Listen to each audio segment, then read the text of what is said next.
Assalamualaikum. Kita kembali lagi ke Menggunakan Mekanik pada minggu ini ya.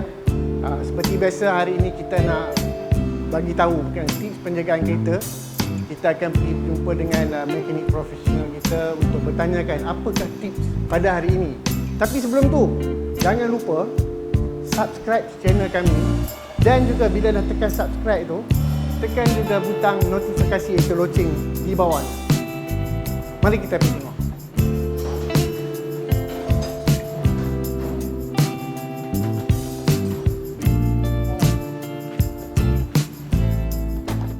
Okey. Macam biasa kita dengan Encik Am kita. Encik Am kita ni orang kata dah jadi orang lama lah di sini. Jadi saya rasa hari ni Am, kita nak bercerita mengenai apa Am? Okey, hari ni kita akan berkongsi tentang tips penjagaan bateri. Okey, sebelum tu kita kena tahulah berapa jenis bateri yang kita ada. Dan di depan kita ni ada free maintenance bateri, iaitu bateri yang kita tak perlu nak selenggara. Okey, kita ada dua jenis. Satu lagi untuk bateri yang maintenance, kita kena selenggara dari segi dia punya electrolyte, dia punya bendalai dalam tu kita kena sentiasa awasi lah, kita pantau dan kita tambah setiap sebulan sekali untuk kita periksa. Untuk free maintenance, untuk kereta-kereta konti, kita ada banyak jenis lah mengikut jenama. Kat sini kita ada Warta dan original BMW dan juga auxiliary battery untuk Mercedes Benz. Biasa S-Class ada pakai lah.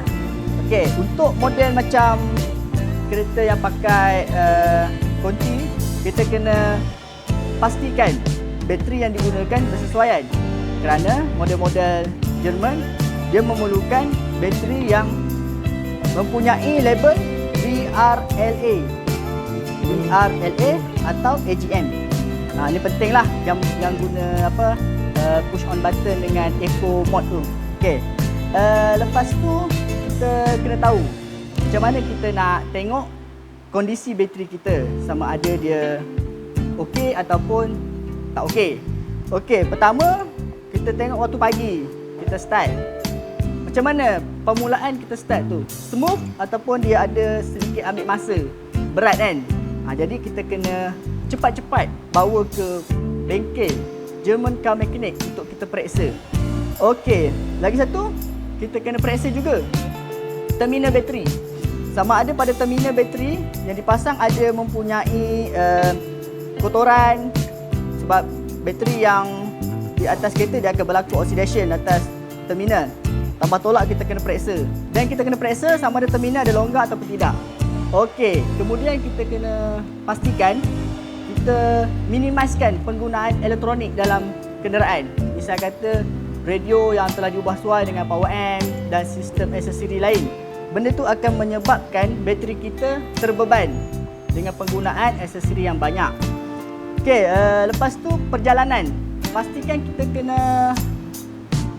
kenderaan kita ada membuat perjalanan yang jauh lah kan? Sebab baru bateri kita cukup charge. Kalau setakat kita nak pergi kedai runcit, kita guna kenderaan kita setiap hari tu, dia akan menyebabkan bateri kita tak tahan juga sebab tak cukup charge. Okey, sebelum ni kita ada problem dan kita ada masalah semasa MCO misalnya. Kita 2-3 minggu tak start kenderaan, bateri dah gong. Jadi macam mana kita nak mengelakkan situasi itu berlaku? Okey, pastikan 2-3 hari kita ada running enjin yang lagi bagus setiap hari lah. Kalau tu misal kata kuarantin ke apa semua kan, itu penting juga untuk memastikan bateri kita sentiasa beroperasi. Okey, macam mana pula kalau kita nak pergi overseas, tinggal kereta berbulan-bulan, pastikan kita cabut terminal bateri. Macam mana nak cabut? Pastikan kita cabut yang negatif dahulu. Terminal negatif, tanda tolak ni kan. Tanda tolak, cabut dulu yang tanda tolak. Kemudian barulah yang tambah. Ataupun cabut satu saja sudah memadai. Okey, itu saja kot perkongsian untuk bateri. Kalau ada kemusykilan, boleh datang ke bengkel kami untuk bertanyakan soalan dan juga melakukan pemeriksaan pada bateri anda.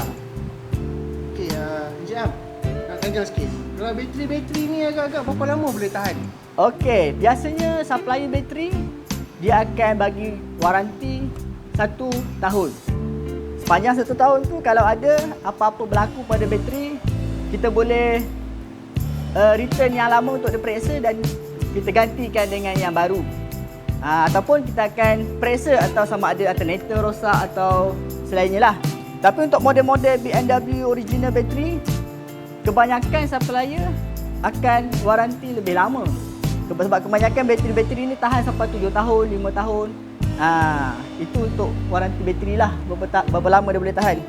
Tapi atas penjagaan lah, kalau kita jaga dengan baik, dia mampu bertahan lebih lama. Okey, terima kasih. Ramai orang yang bertanya, di manakah Jerman mekanik ni yang sebenarnya? Jerman mekanik ni di Hulu Kelang, Kelang Gate, Desa Melawati, di belakang Servis Apartment. Okey. Jadi saya rasa setakat itu saja penerangan berkenaan penjagaan kereta pada minggu ini dan kita akan kembali pada minggu-minggu seterusnya. Sekian, terima kasih. Sekejap. Jangan lupa subscribe channel kami. Kalau tak subscribe nanti tak dapat notifikasi, okey? Bye.